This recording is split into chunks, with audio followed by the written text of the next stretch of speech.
Bonjour et bienvenue. Alors, tout d'abord, merci à vous de vous arrêter, de prendre le temps de regarder ces vidéos.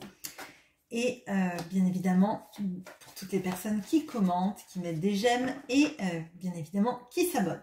Alors aujourd'hui, ce sera un tirage sentimental. Je vais utiliser le tarot Histoire de sorcière et l'oracle d'Isawat.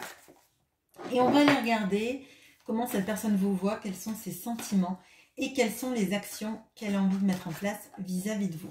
C'est un tirage que je fais régulièrement sur la chaîne, donc si celui-ci ne vous parle pas ou pas complètement, n'hésitez pas à aller farfouiller, il y a une playlist, il y a plusieurs playlists déjà sur la chaîne, donc il y aura forcément un message pour vous qui regardez cette vidéo actuellement. Allez, comment cette personne vous voit?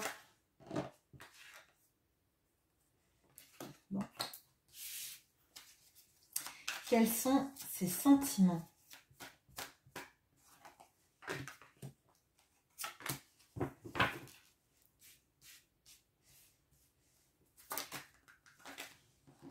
Quelles sont les actions qu'elle a envie de mettre en place?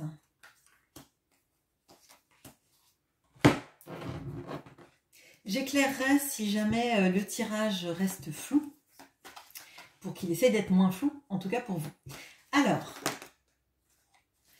les cartes sautent beaucoup là. Comment cette personne vous voit? Donc déjà, dans la manière dont cette personne vous voit, les cartes ont été toutes dévoilées. On a des belles énergies, je ne vous le cache pas.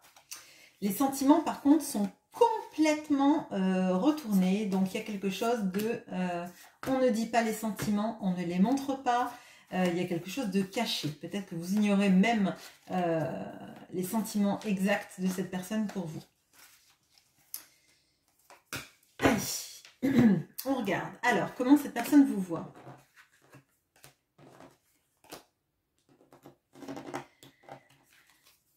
Alors, on a le roi de coupe et la Kundalini.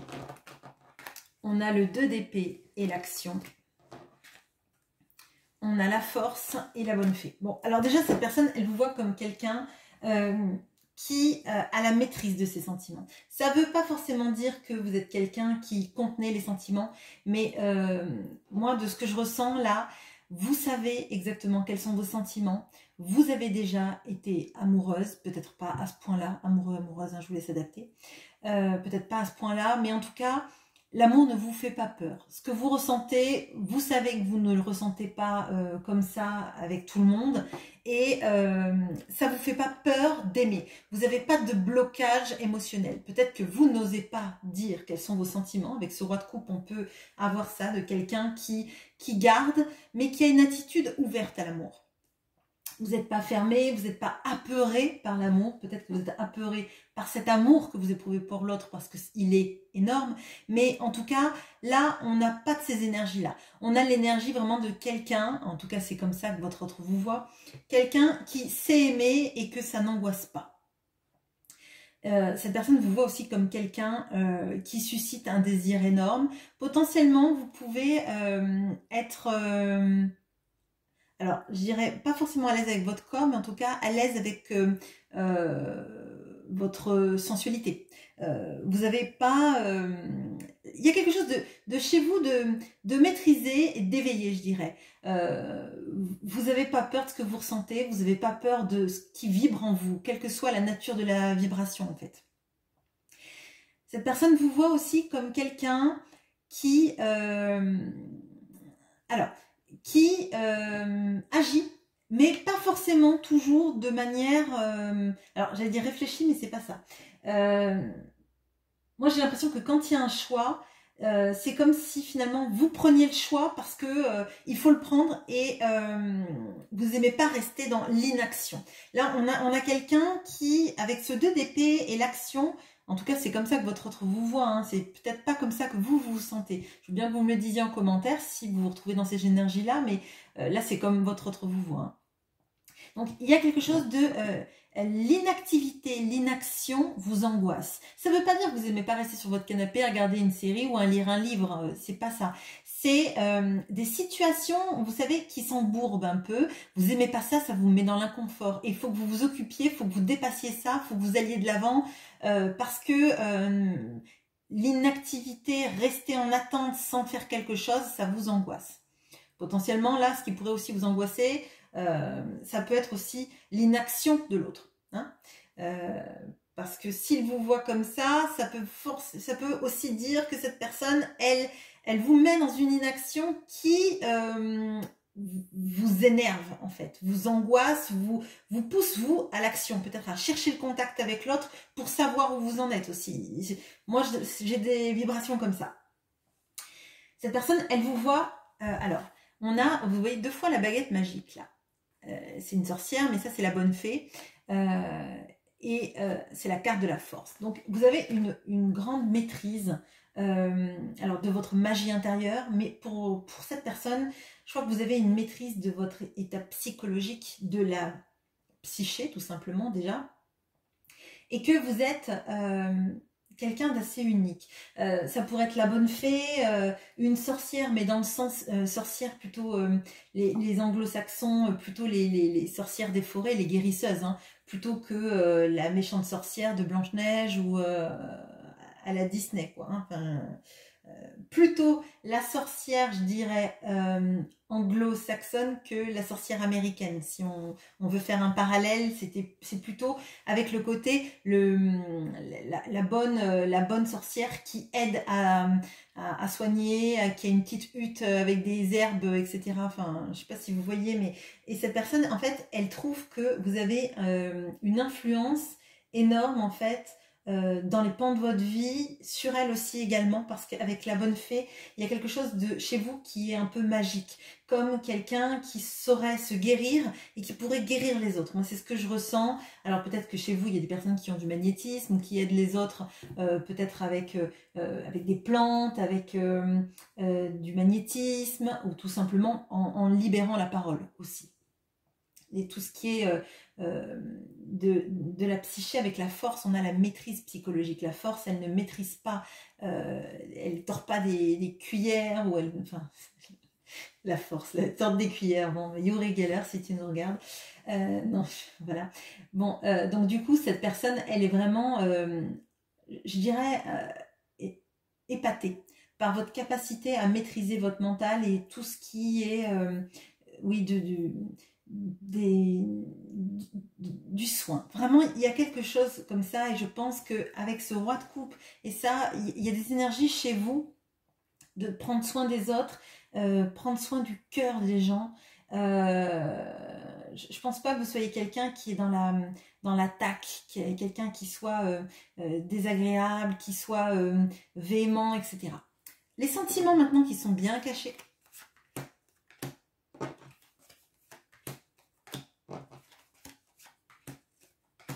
Alors, on a l'ermite et le veau d'or. On a le cavalier de coupe, le choix. Le 7 de pentacle et le temple. Bon, alors, cette personne-là, en termes de ses sentiments, elle est en introspection. Elle est en introspection parce qu'il y a quelque chose de très fort qu'elle ressent pour vous. On a au milieu ce cavalier de coupe. Mais mes points d'alerte là, c'est le veau d'or, le choix. Ce qui me fait dire qu'en fait, pour cette personne, vous êtes trop beau, trop belle pour être vrai. Que ce qu'elle ressent pour vous, c'est quelque chose qu'elle n'a jamais connu. Déjà, on avait ces énergies-là de la force de la bonne fée.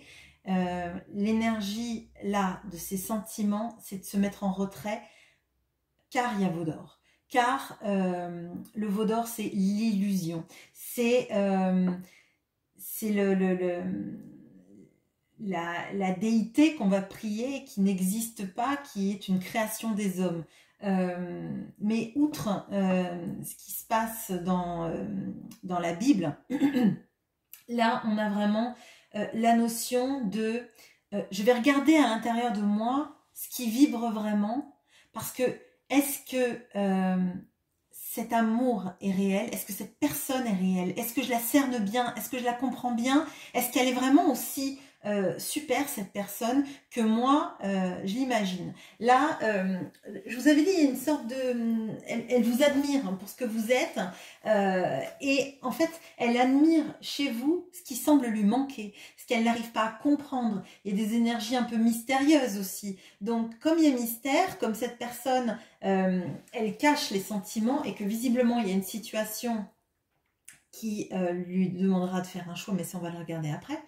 Elle est en mode introspectif.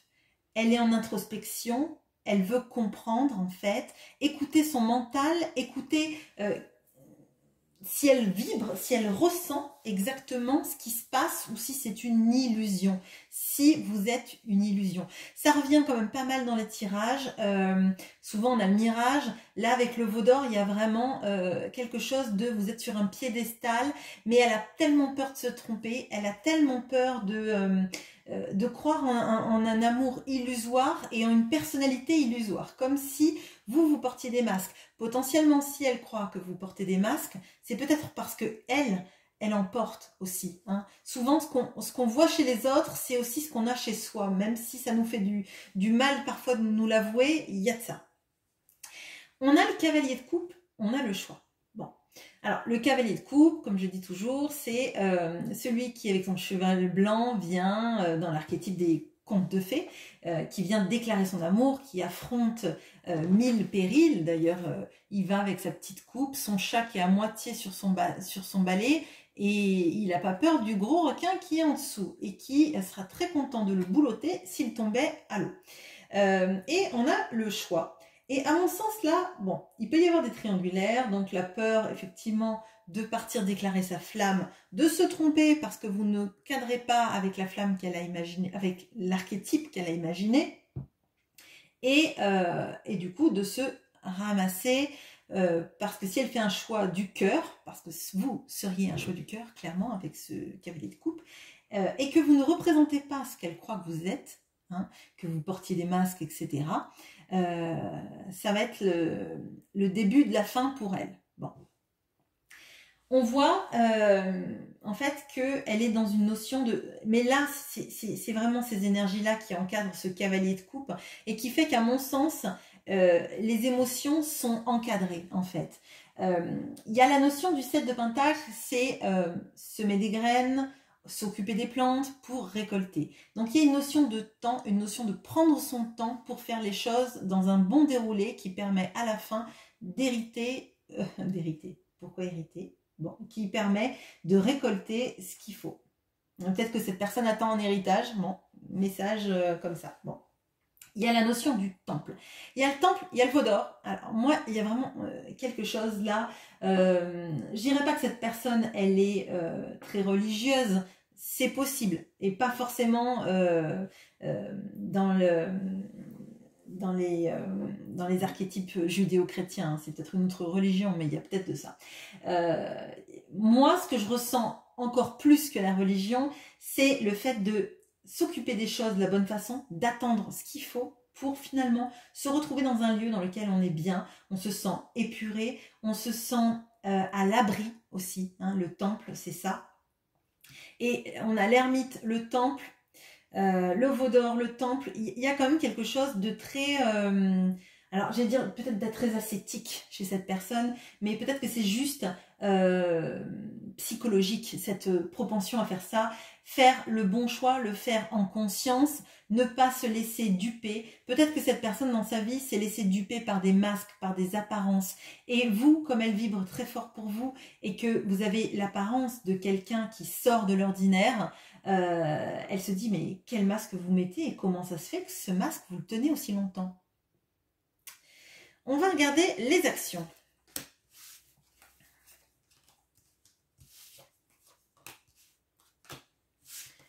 Alors, on a le 8 de coupe, l'usure, le page d'épée, la confusion, le soleil, la bénédiction. Alors, il y a plusieurs énergies qui sont contrastées là-dedans. On a le 8 de coupe et l'usure. Bon, le 8 de coupe et l'usure, ça serait quitter une situation dans laquelle on n'est pas bien. On se sent drainé de ses forces, on se sent drainé de son énergie vitale et on a fait tous les efforts possibles et inimaginables pour supporter et endurer la situation, mais on n'en peut plus. Ça serait un petit peu comme avoir porté le 10 de bâton, avoir été dans la responsabilité sans arrêt, prendre soin d'une famille, de quelqu'un, de prendre tout à sa charge et finalement de ne plus en pouvoir. Pour moi, l'usure, c'est ça. Pour moi, c'est mon archétype du 10 de bâton. Et là, ça parlera encore plus si vous êtes dans une situation de triangulaire ou de devoir quitter une situation dans laquelle on nous met, par exemple, soutien de famille, par exemple, avoir des enfants, être divorcé, avoir des enfants et vouloir déménager, par exemple, il peut y avoir de ça, mais cette personne, elle veut quitter une situation qui l'a trop drainée, mais ça, je pense que ça viendra une fois qu'elle aura fait qu'elle aura mis au clair tout ça pour pas être dans l'illusion. On voit d'ailleurs qu'on retombe dessus avec le valet d'épée et la confusion. C'est-à-dire que cette personne, elle essaye de trouver, alors peut-être qu'elle vous espionne sur les réseaux, peut-être qu'elle passe pas loin de chez vous pour voir si vous avez quelqu'un dans votre vie, si elle habite pas loin, si vous faites ci, ça. Je serais pas étonnée là qu'il y ait des personnes qui prennent des nouvelles par des amis communs ou des relations communes ou de la famille, parce qu'il y a de ça. Et j'ai l'impression que plus elle cherche, plus elle est confuse. Parce qu'en fait, elle cherche des choses factuelles qui n'existent pas forcément, au lieu de chercher ce qui la fait vibrer. Parce que chaque fois que ça vibre, en fait, elle est en double certification. Elle voit un truc et elle l'intériorise, elle l'analyse, elle essaye d'assembler les morceaux du puzzle, mais en fait, j'ai l'impression qu'elle assemble un puzzle qui serait... je sais pas, alors Bambi, excusez-moi, désolée. Bon, elle assemble le puzzle de Bambi avec le puzzle de Blanche-Neige. Donc forcément, les morceaux ne feront pas un seul puzzle. Tout simplement parce que elle, en fait, les morceaux qu'elle va assembler, ça va être des morceaux de votre vie vus à travers son prisme à elle, son expérience de vie. Donc forcément, ça ne rentrera pas dans une réalité. Et ça la fait bugger. Elle passe en mode ermite, en mode 7 de pentacle, et j'essaye d'analyser. Et je comprends pas. Mais si elle aime ci, ou si il aime ça, alors que en fait, elle m'avait dit ci, m'avait dit ça, et alors là, ça va pas du tout. Parce qu'en fait, là, elle fait pas vibrer le cœur, elle fait vibrer le mental, et à travers son prisme à elle, à travers ses masques à elle peut-être aussi, ou à travers les masques de son entourage, qui n'ont jamais vibré comme les vôtres. Je veux dire, on fonctionne tous différemment, et c'est pas parce que quelqu'un va écouter une chanson, je sais pas, quelconque, que ça voudra refléter forcément son état d'esprit. Et pour une autre, ça sera différent. Ça sera la chanson qui reflètera effectivement l'état d'esprit et qui matchera avec ce que vous pensez peut-être. Bon. Bref, c'était un exemple, excusez-moi, je me suis un peu perdue. Et là, on a le soleil et la bénédiction. Donc, on a encore ces énergies. Donc, le soleil, c'est vouloir être avec quelqu'un, vouloir être bien avec quelqu'un, vouloir se sentir protégé. Et je vais éclairer. Et avoir l'impression que votre union est bénie. Mais je pense que tant qu'elle n'a pas fait tout ce travail-là, ça va être compliqué parce qu'elle ne se laisse pas aller. Potentiellement, la bénédiction, elle pourrait l'avoir puisque déjà, vous êtes la bonne fée. Donc, la bonne fée, elle donne la bénédiction. En plus, encore personnage bleu avec ces énergies blanches, jaunes, pardon. Donc, à mon sens, elle sait que vous pourriez apporter du soleil dans votre vie et aussi, bien évidemment, parce que ça ne doit pas être à sens unique, qu'elle en apporte aussi à la vôtre. Hein. Là, il ne faut pas qu'il y ait un complexe de sauveur à vouloir sauver l'autre sans penser que tout simplement l'autre aussi doit aussi vous apporter du bonheur. Enfin, doit. Dans une relation amoureuse, c'est équitable, il n'y a pas de devoir et d'obligation, il y a juste en fait une réciprocité naturelle et du cœur en fait, tout simplement. Alors, est-ce que cette personne, du coup, va arriver à venir vers vous dans un futur proche, débarrasser de ses doutes, de ses peurs et de cette impression qu'elle vous met sur un piédestal et qu'elle n'arrive pas à savoir qui vous êtes vraiment et qu'elle en a un peu peur, quoi. Bon. Allez, hop. Ah, mais 3 carrément. Alors, on a les amoureux, on a le tango, on a le cadre et on a le schéma. Bon, alors, ce qui est sûr, c'est que cette personne, elle vous aime, mais qu'elle a un choix à faire. Et que, pour moi, alors je suis désolée de dire ça, ça finit la guidance un peu dure, compliquée, mais cette personne, elle va faire des allers-retours, tout simplement, parce que, et clairement là, on ne peut pas dire le contraire, je vous avais dit qu'elle avait potentiellement des masques, cette personne, elle en a. Elle en a, son entourage en a, et elle ne connaît finalement que ça. Elle ne connaît que des personnes qui ont des masques, qui interagissent avec elle de manière masquée. Donc elle se dit que toute personne qui n'a pas de masque a un masque encore pire derrière. Enfin, c'est assez compliqué. Donc là, on voit que cette personne, elle va faire des allers-retours réguliers dans votre vie. Elle veut essayer de voir ce qu'il y a derrière le sourire, derrière la bienveillance, derrière la bonne fée, derrière le roi de coupe, la personne qui est capable d'aimer sereinement sans se poser toutes les questions qu'elle se pose, hein, parce que ça c'est clairement ça, on a quelqu'un qui est sans doute en insécurité affective et qui n'arrive pas à comprendre que vous ne le soyez pas, ou que vous soyez en tout cas, vous, maîtriser, ou que vous ayez des énergies de guérison et d'être bien dans votre peau, dans les relations que vous entreprenez, etc. Et on a les schémas. Alors, à mon sens, elle a toujours connu ça et il faut qu'elle arrive à dépasser son cadre, hein, clairement. Sortir de son cadre, arrêter de sourire sur la photo, dépasser les relations où c'est bien de paraître mais jamais d'être, hein, et qu'elle comprenne que quand on a l'arcane des amoureux, on fait le choix, pas forcément que de quitter une situation, mais on fait le choix de l'amour, de s'aimer, d'aimer l'autre, et de se dépasser dans quelque chose qui est plus haut que soi. On voit que vous aviez la force, elle a l'ermite, les deux pourraient se conjuguer dans de belles choses. Il pourrait éclairer votre chemin et que vous lui donniez la force de se dépasser et vice versa. Donc là, à mon sens, il y a une grosse période de stagnation, mais on a quelqu'un qui fait du travail sur soi. Quelqu'un qui s'interroge vraiment, qui n'est pas... alors, qui vous paraît peut-être statique, mais quelqu'un qui met en place des choses, en tout cas, dans son fonctionnement, et qui va forcément, à un moment donné, arrêter de chercher dans le vide parce qu'elle s'aperçoit que ça ne marche pas, et faire vibrer son cœur. Ça prendra du temps, parce que c'est le temps que cette personne, elle comprenne que... elle s'est enfermée elle-même dans ce cadre en souriant, alors que elle ferait mieux de casser le cadre et enfin de s'autoriser à vivre une vie heureuse. Voilà, je vous souhaite une bonne journée. À bientôt!